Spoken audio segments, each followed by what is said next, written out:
Hello, everybody, and welcome to another Guitar interview. Today, I'm joined by legendary guitarist, composer Steve Howe from Yes. Steve, how are you? I'm fine, Ray. How are you? Yeah, I'm very good, thank you. Very good, and it's nice to talk to you again. It's been a few years, and since last we spoke, it was actually your last solo record, Love Is. That was the occasion for us to chat. And since then, oh, that was during lockdown, of course. And Yes, have been on tour. There's been another Yes record, The Amazing Mirror to the Sky, and now a fantastic new solo album. You have been keeping quite busy, haven't you, Steve?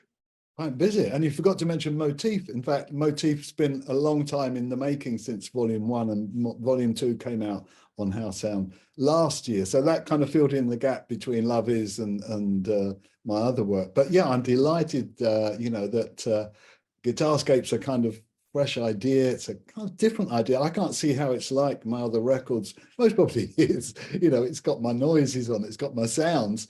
But the way I approached it was so different that I feel it was a great opportunity to kind of keep going on it and finish it and put it out. So it's a very fresh kind of idea. It's almost, I think it's quite experimental for an old bug timer like me. Yeah, you're right. I mean, it is fresh, and certainly the first sort of synth textures that I first heard upon listening to it weren't what I expected to hear, and it's quite an exciting thing. But yeah, there is plenty of that Steve Howe magic on there. But for fans to sort of go, ah, yes, there are those melodies, there are those tones. But the synth is the first thing that I noticed, and Good. I'm pleased. yeah, Because this is the first album where I've set about it by playing keyboards, So other times I thought, oh, hang on, I need a keyboard there. And, Oliver, Jeff, whoever isn't around. And I go, well, I'll fumble around. But this time, yeah, I approached it that I built up this nice bank, about a dozen tracks that were kind of improvised keyboard movements, not a lot of melody, a few hints of melody, but basically mainly a structural sound for me to work on. And each track has a different sound, all from the same keyboard. And this Summit is a beautiful keyboard, and I managed to extract all those sounds out of it. And if you take, for instance, Upstream, I mean, it's a very unusual kind of fading in and out kind of. So, I mean, this is what I was looking for in a keyboard. I used to have Mini Moog, and, I had all the racks and all that, M1 chords, but none of it really meant anything to me until I got this Summit. And then I thought, hang on, but I can kind of jazz on this. I can kind of oh yeah, I can hear things. So that's been the major reason why, for me, it's felt like a different record. And not only did I kind of get on with it in the gaps, because my Motif 2 was kind of finishing up when I was getting more my head into this record. And of course, having Dylan, my son, on drums, yet again, he's remarkably adaptable to my moods. He seems to know, we hardly ever talk about the way he's actually drumming. It's like, oh yeah, well, drum on this. So we give him little ideas, but basically he often finds his own style, which is exactly what we want to do. So that kind of simple, like we did on, say, Quantum Guitar, was just an nice thing, and we do other records where we're kind of left alone, and it gives me a wonderful sense of steering the direction with a family member, like I did with Virgil, bless him. On 2 albums we did, Nexus and Lunar Mist. So it's a kind of continued thing. I always hoped I'd play with my children, in whatever capacity, they had musically.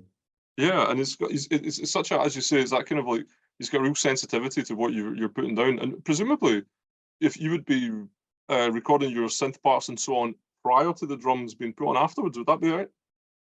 Yeah, I'll start with the keyboard tracks. On this album, all the keyboard tracks were done and kind of worked out. Then I started on the bass and any rhythm stuff, lead guitars, and then once it's very much in shape, although not actually finished as an arrangement, Dylan plays on like the whole thing, and then we might say, actually, this is a bit of a waiting game. Let's wait, and we kind of then do a little shift afterwards to make sure the arrangement makes sense to us.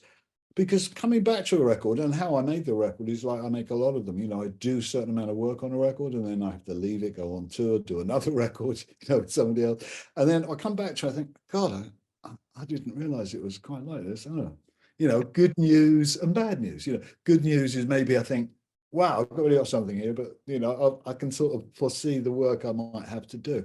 But since I do it in stages, and that's just the way, you know, I've been working for many years, is having a few records running and then like being able to switch myself, you know, off this and back onto that. Yeah, So yeah. I'm going to come back to you about that idea of sort of recording in moments that you can snatch in between different projects, because that's going to lead me on to a question about the album sequence. But before we get there, with your initial compositions on the Innovation on the Summit, was it always something that you had in mind that these were going to provide, for want of a better term, a bed for your melodic lead guitar parts to always be sitting on top of? yeah, exactly. Yeah. I mean, you know, it was a route, you know, it was a direction I could take. And as I've emphasized already, I don't need to overemphasize, but usually the way I formulate structures is completely different to this. You know, I mean, you know, I collect ideas from a lot of them and I pick out some and I start knitting them together, you know, like an old lady knitting, you know, knitting a scarf or something. You know, I can't start piecing these bits. That's, you know, I didn't have to do that on this record. You know, I just Yeah, kind of floated into it and thought, well, maybe this is how I like to play, you know, with just like, okay, there's something here. What do you want to do? You know, and that's what the keyboard pad or bed, as you call it, rightly, it had some melodic tones in it, you know, like the beginning of Springboard, you know, da, da, da. So I had this thing going, I didn't know what to do with it. And then lo and behold, it becomes the whole vehicle, you know, that I'm using in that tune.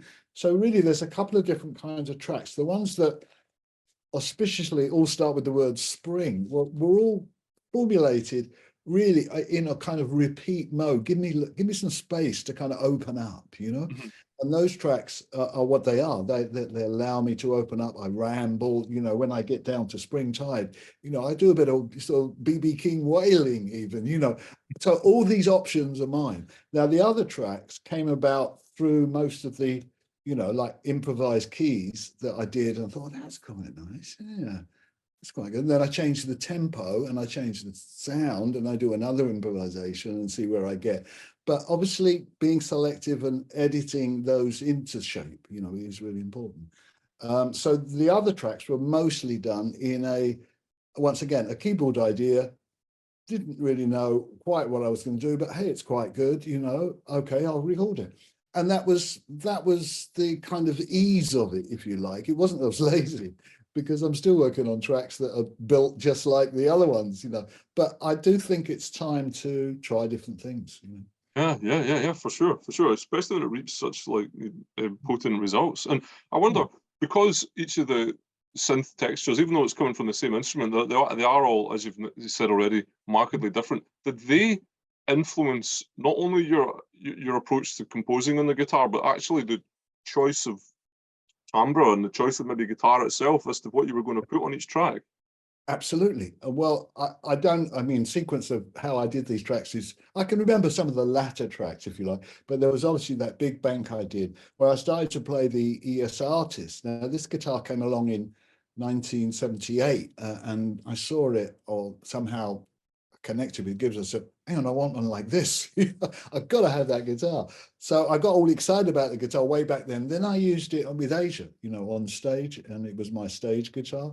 I had several others of that model, which I don't have anymore, but I kept the cherry red one. And so that kept popping up, and then it lay dormant for a while. And then in the last 5 years, Tim Stark, who was working at Manson Guitars, and he's now working at Manson Guitars building guitars, and basically he renovated that guitar. It gone a bit weird. The case did something to the gold on the guitar and had all sorts of nightmare problems. So he solved them all. And the guitar came back, and I kind of suddenly had that feeling on a guitar then, oh, wow, this is great to play. And, you know, I stuck it in a few of my, you know, gizmos, and like suddenly I had the sound on Springboard. I was like, hang on, but I like this a lot. I mean, give me some time on this, you know, because that kind of open sound really nice. Because I'm not although I like, distortion, and I like, nerdy kind of things, a lot of my work is more in the pure guitar approach. And you can tell it from Yours Is No Disgrace, there wasn't any heavy metal much on that, but there was that controlled fuzz guitar. So I'm utilizing the different techniques, Chet Atkins is to blame because although he did use some pedals, the volume and tone was brilliant, but his work on that was actually brilliant. So maybe that was enough to make me think effects are going to be great with the guitar. And of course, when he used a delay, it was great. But mainly it's what he played in his improvisations and the way he played tunes that really made me think that I wanted to be as broad as I am, to play some bits like so many guitarists do. I mean, maybe, I've stolen from everybody a little bit, but that's because I could never copy anybody. I Yeah. could never really copy. I could play something, but it wouldn't be the same. But so going back to that guitar, the choice of guitar. So a lot of the times, this ES artist started to, just do the right thing, not always with the setting that I use on Springboard. So my other little secret weapon, I mean, people missed the variacs in a lot of ways. I mean, people went by them and they went, variac, not with me. But the other thing is, Roland Bosch, they brought out this little box called a GS10. And I've had so much. This has been like this is the hit box for me.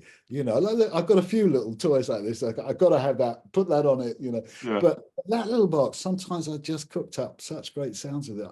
And the nice thing is, it's a little unit like this. It's got speakers in it. It's got all the USBs and all the stuff going out of it. But basically, it's like speakers, noise, tuner, get a noise, and some of the sounds are really good. Of course, that doesn't mean I don't love amps as well. And there are guitars, on the Yes album and maybe a few on here that were amped up, in the room for that extra. If I can remember one, if I can cite it, Secret Mission, I just bought last year, new guitar. I flipped out. I've been waiting for this for years. I asked people to give me one of these guitars. Gibson Tennessean.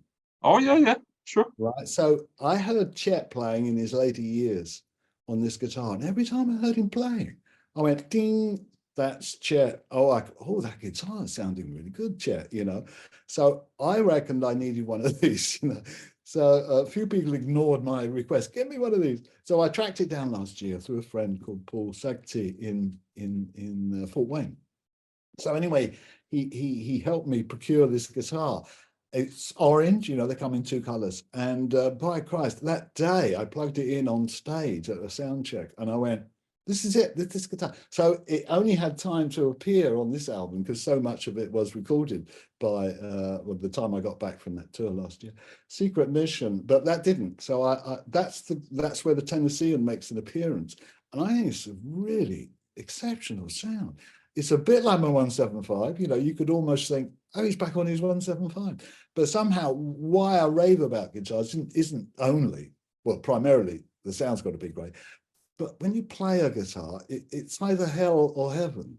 175, heaven. Rickenbacker 12-string, hell. And so, I've got these radical views now where I won't play a guitar unless I like the way it feels. You know what I mean? That's so important to me. Yeah. But, I'm feeling good on this, and that applies very much to acoustics too, but you do get used to what is good for you. What's good for you is what you're used to. Sure. Because you play a load of stuff on that. And then you get a guitar with a wider fingerboard or a higher fretboard, and suddenly you're going, well, that didn't used to be difficult. It is now, So I guess I'm always trying to find guitars at what I call performance level.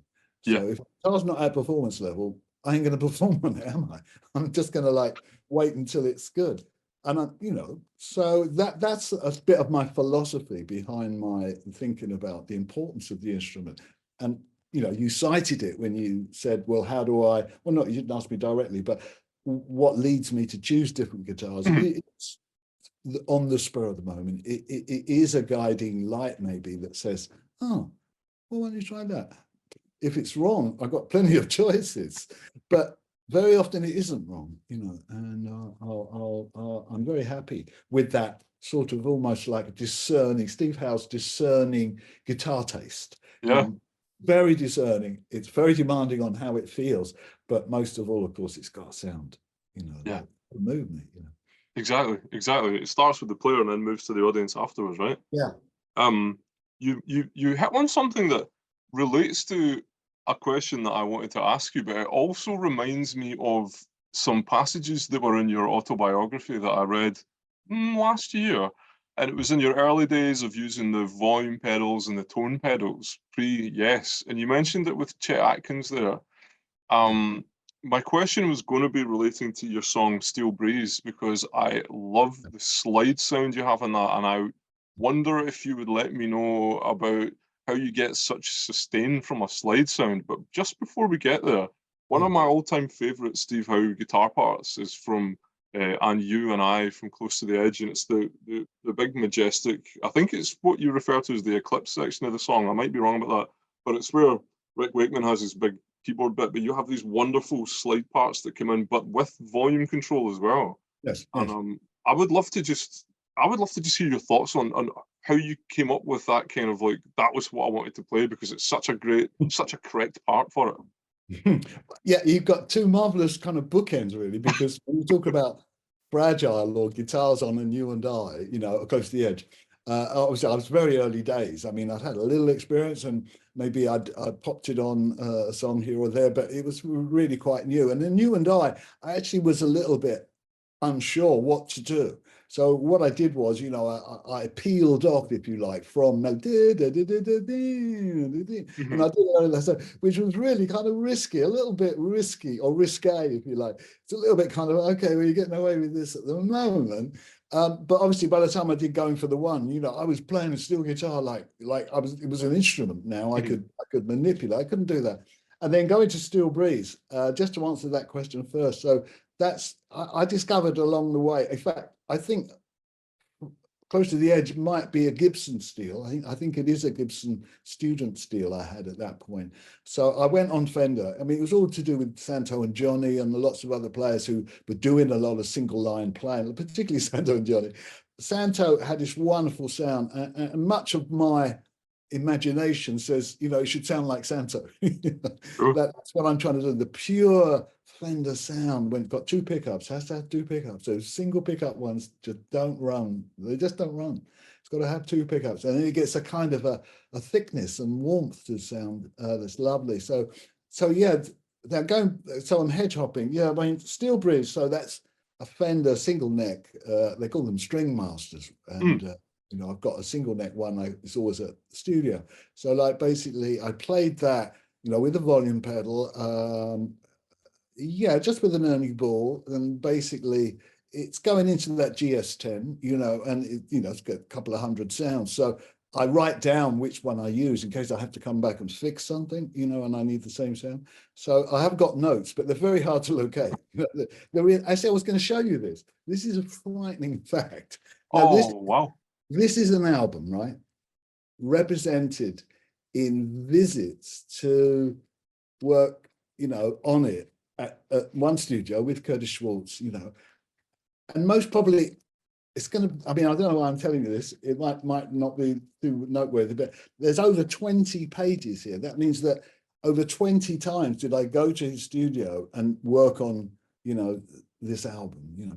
That's because that's not considerable when you consider how much time I put in at my studio recording the track. That's not recording the tracks. That's manipulating them, developing them, settling them down, getting the drums in, doing the mixes, then they do the Dolby Atmos mix. You know, it's all that stuff. It's the whole process of more than I do, you know, on my own. You know, Mhm. because I can do quite a lot on my own, but you know, there's a point where I don't want to anymore. You know, I've got something, I need teamwork and expertise in other fields than what I do. So I like that process. So Steel Breeze is the final track, and I left it the final track because I wanted it's like a goodbye track. You know, Mm. so okay, this is the buzz over, goodbye. As much as Hailstorm is like, you know, you just join this thing that's happening, and it starts you up with the idea. But yeah, there were more steel tracks, and they were all a bit too melancholy. So we've only got like two steel tracks now. And I think the other one is um, Equinox. Yeah, that's Yeah, also a steel yeah, drum. But sometimes I worry because it sounds much like a guitar, because I play a guitar a bit like a steel. yeah. So when I play a steel, to me, sometimes I think, is that a steel? I did a but of course, there's usually giveaway moments, and the beauty of it is that it is it's a voice, it's a tone that with the volume pedal. So I've never really used electric guitar without a volume pedal. So Mm. for a lot of people, it's the reverse. You know, they've never used it with a volume pedal. But that did come from not really only Chet. I mean, I noticed volume pedals as I started playing the guitar on steel players, you know, pedal steel players. You know. Sure. So I noticed that they this and remember that one of the Paul Simon on Bridge Over Troubled Waters. I mean, can I pay respect here? Yeah. Dun, dun, dun, dun. Oh, is that the boxer? Dun, dun, dun. Anyway, you know, there is such a classic. I mean, I shouldn't be confused about whether it was you know, that it's actually a steel with a trumpet of some kind, I believe. Oh, Anyway, really? that's a real diversion. But yeah, the steel's so important to me. Yeah, but I think I've been overplaying it a bit with Yes, you know, Mirror to the Sky. Boy, has that got steel in it. The Quest has quite a bit. So when I came to this, I thought, I wasn't getting off on the steel so much because I can do so much more on a guitar, you know. But the Sure. thing is, the voice of the steel is just so appropriate at times. And that's what I hoped I did, was pick the best two steel tracks I had Mm. and let them ring out. You know, as I say, it's a farewell track on like the album's over. But the other fun I had, of course, with Suma is the Line 6 Variax acoustic model. It's only available on the acoustic model, is a sitar. I mean, that Ah, sounds great. You know, I used it on a lot of stuff really over the years. Goodness me, it might be on Love Is, no, always my previous album. But basically, that sitar is really quite exciting. So that becomes the lead sound on Suma. And there's only one acoustic track in the true sense. So Martin plays all the lead lines in spring rhyme. yep. And that I thought gave it a nice different flavor. And, you know, then there's the Gibson Chet Atkins CE. I mean, that guitar to me, it has a sound. Only Chet could have invented this, but you know, it features on Distillations, Passing Thoughts. You know, I can't stop playing it. It's just great, you know. And so jumbling those textures, you know, the ES artist mainly, bit of Tennessee, and I think there's a 175 somewhere on it. And basically that's me, you know, that's how I do stuff, you know, but Mhm. particularly with texturizing the sound, you know, on stuff like Gone West, and I think also another one, you know, we get we get some nerdy Leslie type sounds, but one of them is really quite exceptional in that it's comes from Siberian Khatru with Yes, and in Siberian Khatru there's a phrase I play a lot, written by the wonderful Bill Bruford. Diddly diddly diddly. And Yeah. the point at which I don't just play it on the guitar, I play it as a feature while other stuff's going on, and I don't change the line. And that's really heavily affected with octave boxes and you know all this gubbins. So we dupe that on the Helix, and you know that's the kind of sound. So I use that sound. So really, the album has I don't know how to describe it. It's almost, I'd say, almost an unfortunate amount of different guitar sounds. Unfortunate because I might even be surprised myself when I hear it. Like, oh, did I do? There is a lot. There's a lot going on. Oh, there's a lot going on. But you know, it's interesting. There's a lot going on. There's so many kaleidoscopic textures and colors, and you know, it's very painterly record. But do you know what there also is? And you mentioned it yourself earlier. I'd love to jump back towards this subject. There's a lot of space in it. You have given the notes and the different layers a lot of space to breathe. And Ah, I mean, obviously, you're known for music that progresses in all kinds of different directions, but it's often very busy and very layered. And so I yeah. thought to myself, this Mm. one isn't. And was that a difficult thing? You probably start hearing like, oh, counter melodies and different things you might want to add. So is it hard to just say, no, I'm not going to do that? Well, it kind of is. Just wondering how to approach that question. It's a very interesting question. Yeah, I guess I approach it in that I want to improve making records. And when I look back at my records, which I do, and the things I do with the bands as well, I look back at them and I think, and I try and pick up where less would have been more, and some of the things I like in particular have tremendous space, like Union Station, with Alison Krauss. That's allowed tremendous space because there isn't anything trying to impinge on it to make it more, growly, more bassy, more, more panning on it. It doesn't need anything, people just play. And I guess this album originally, I had one idea, which was the strangest idea, but I still want to share it, is when I'd done Upstream, I did that one quite early because I found that sound go, and I thought, oh, this has got my name on it. I love this.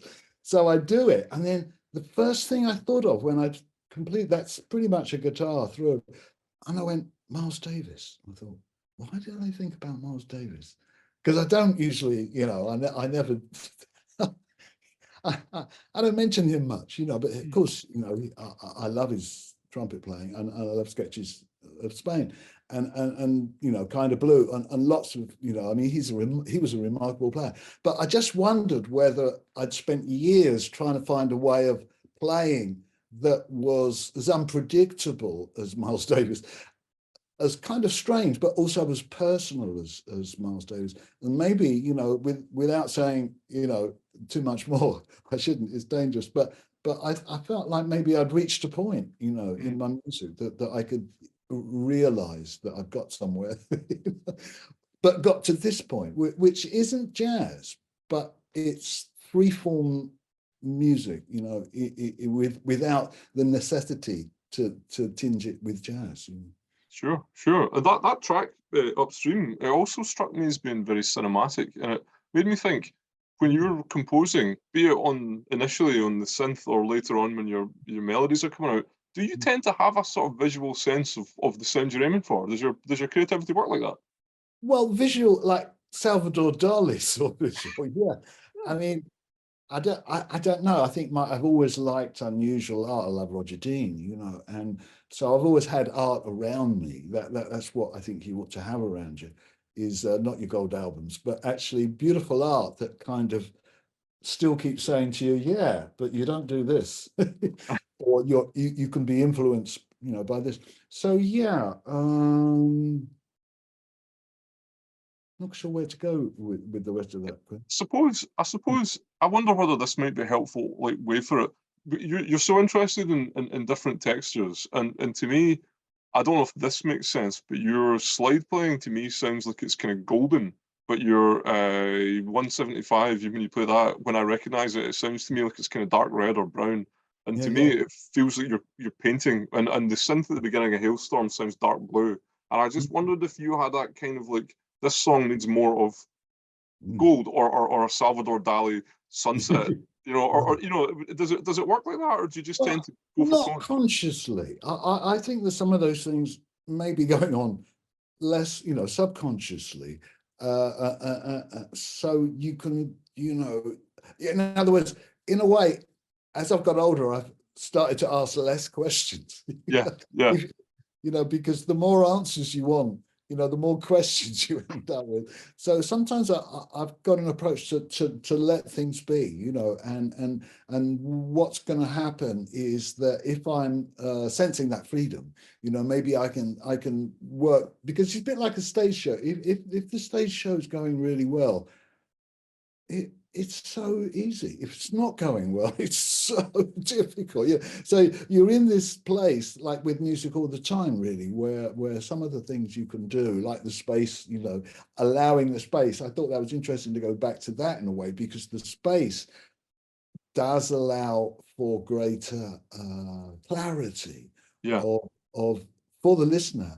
And eventually as the performer looks back and thinks, well, what was that album all about? And I think I'm trying to influence any future work like that, because as you've said rightly, I've been part of some quite busy, complicated music, and here and there, I've done projects like with Paul Suchin on the Voyagers and other kind of slightly lighter kind of music, like Time. My album Time was much more kind of orchestral. Mm. But you know, I did want to you know, find the improvisation. I felt I needed space in a way because of the structure of mainly just relying. I mean, some of these tracks only have one keyboard, one bass, and one guitar and a drummer. So I didn't start saying on a couple of Hailstorm, I got a bit restless and I thought I'll add a little bit more to this. But a lot of tracks didn't get the sort of swamp factor added to them. And some people do that out of desperation at the end of their album. Oh, it's got to sound bigger or something. No.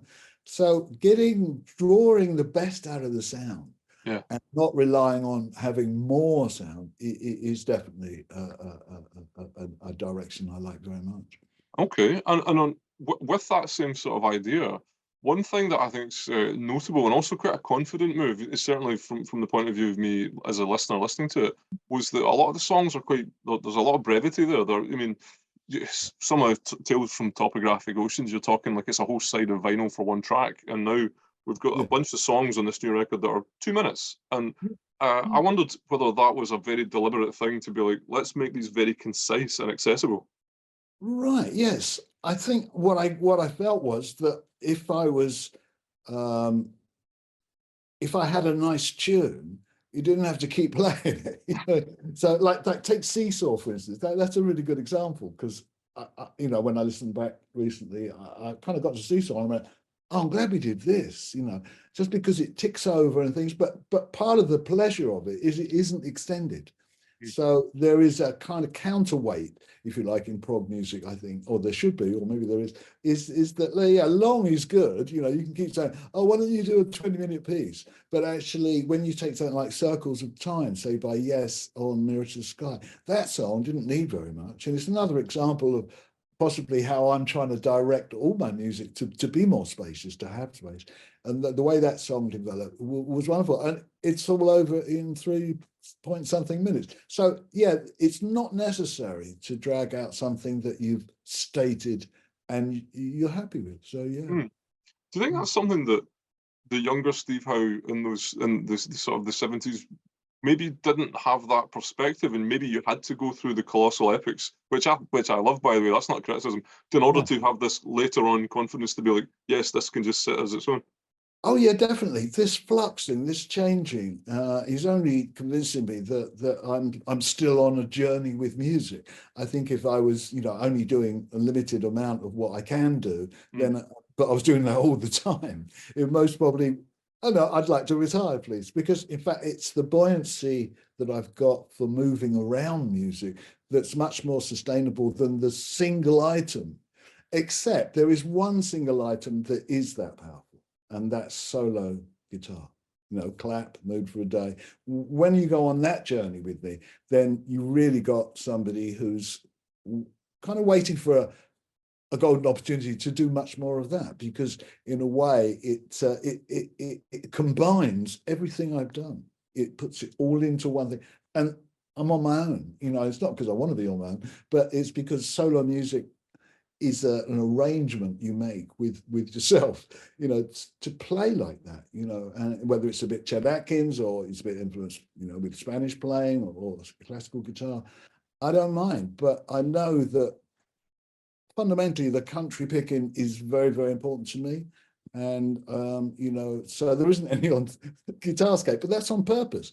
I mean, that's on purpose, you know. I don't make what I call my first 2 albums were what I call jamboree albums. They're like, hey, I'm here, I can do this, ding, ding, ding, ding, ding, and I also do this, ding, ding, ding, ding. You know, so I mean, I had fun doing that because I was exuberant and wanted to put it all out. And then I went, I don't know about this. Why did I do an album, you know, differently? And Turbulence was quite different. You know, that came out, it was all like, you know, kind of like aggressive almost compared to the mellow, you know, sort of family music of my first 2 albums. So changing is a good sign. If I wasn't changing, I ought to retire. So when I get stuck in a rut, I ought to stop and say, well, I'm in a rut, you know. And what would help me not get in a rut is doing more solo guitar work, because I'm kind of itching to. and it's going to have to be, you know. So some part of next year must involve some of this. And I'm not that adventurous, you know. I'm not that ambitious to like tour the whole world, you know. Let's tour for 9 months. No, I mean, my music and performance has got to go along with my life, you know. And there is a way that can work, and I will find that niche. But making records like Guitar Skate is just the perfect beginning of a new beginning, if you like, a new part of my life, where it's simplicity a little bit more. It's, you know, well, I mean, it's enjoyment. I want to enjoy all the things I do in music now, and there's no time for anything else but love and enjoyment. That's it, really, isn't it? And that record, Guitarscape's wonderful.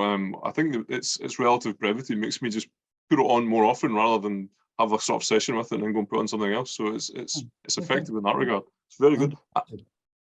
I can't wait to hear more Steve Howe solo guitar stuff as well. Now, your musical journey, 2024. This record's obviously coming out this year.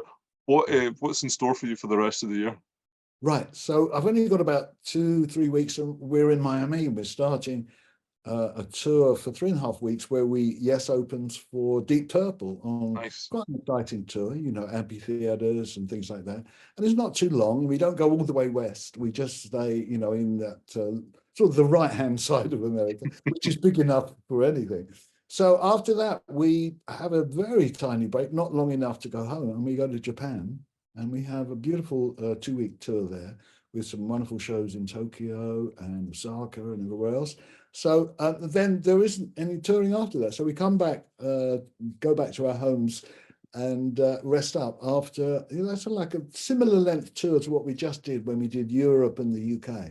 This time we're doing like, you know, condensed American tour with the Japanese tour after it. So I think it's very productive. It's very good for Yes to go out and show that we love the music, we love playing this stuff, and we mix the shows, you know, and we will be playing different sorts of things here and there along the rest of the year. But as I say, once we get to October, November, December, then we are free agents. Nice. And I caught Yes a few months ago in Glasgow, and for everybody watching on YouTube, they're a vital force, and it's a phenomenal show. So if you're close by to a Yes gig, you should absolutely go to it. And on that note, Steve, we've covered everything that I was hoping to talk to. It's been an absolute delight talking to you. Thank you very much. Thank you. It's been very nice talking to you, man. Great. Keep it Nice up. one.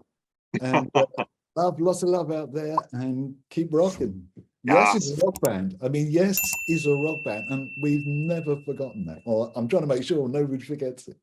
I love it. Okay then, Ray, see you later. Nice one. Cheers.